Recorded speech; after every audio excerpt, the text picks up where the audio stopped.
This lesson is a quick review of angles. There are three basic types of angles. We have acute angles that are between 0 and 90 degrees. We have obtuse angles that are between 90 and 180, and then we have right angles, which are exactly 90 degrees. Angle sums are when you add the measures of angles together. We have a couple of special sums that we want to talk about here. We have two angles that make 90 degrees are called complementary angles. So here we have angle A and angle B together make this right angle. So angle A plus angle B equals 90 degrees. That means they're complementary. On the second one, we have two angles that together make 180 degrees. Angle C plus angle D is 180 degrees. That means these two angles are supplementary angles.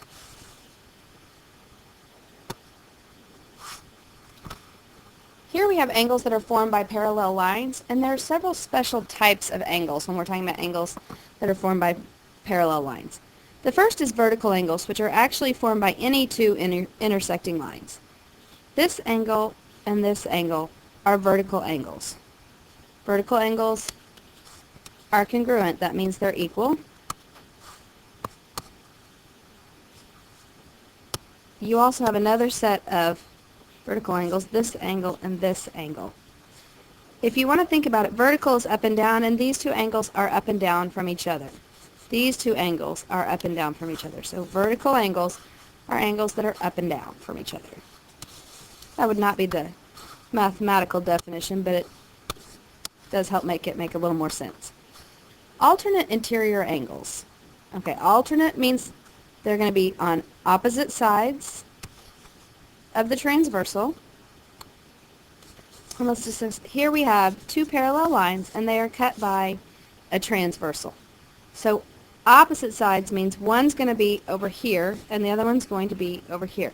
These two angles are called alternate interior angles because they're on opposite sides of the transversal, and they're both inside the two sets of parallel lines.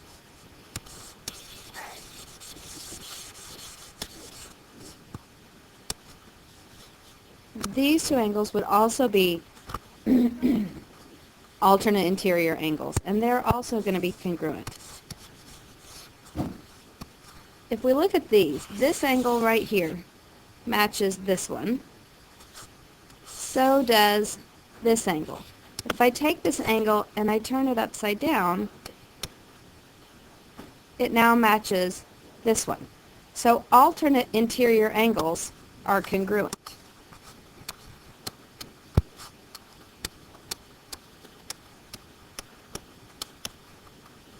We also have alternate exterior angles.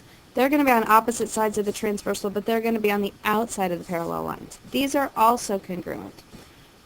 If I take these two angles and pull them in, you see that angle fits right in there. This angle does as well. They're all equal. If I take this angle and I flip it upside down, it fits right in there. So here we have lots of sets of equal angles. We have this angle is the same as this one, is the same as this one, and this one. This angle is the same as this angle from vertical angles. This angle is the same as this one because they're alternate interior, and these two are the same because they are vertical angles. There are lots of different patterns you can get there, but you see that when you have parallel lines cut by a transversal, you basically have two angle measures.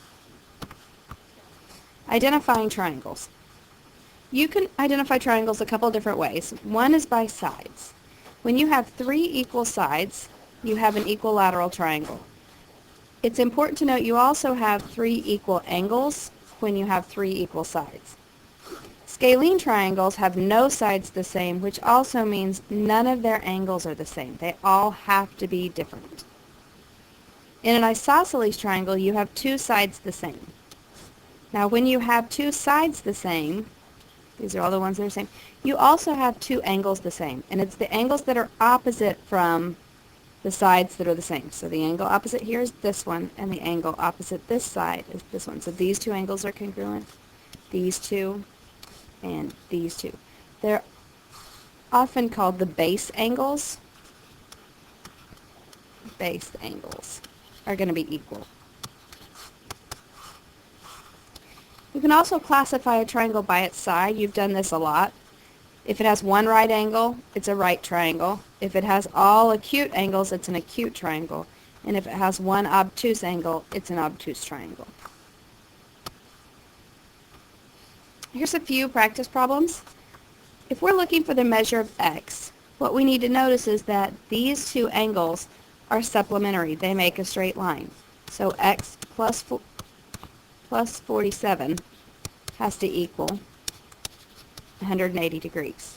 So x equals 133 degrees. Here, these two angles form a 90-degree angle, so they are complementary.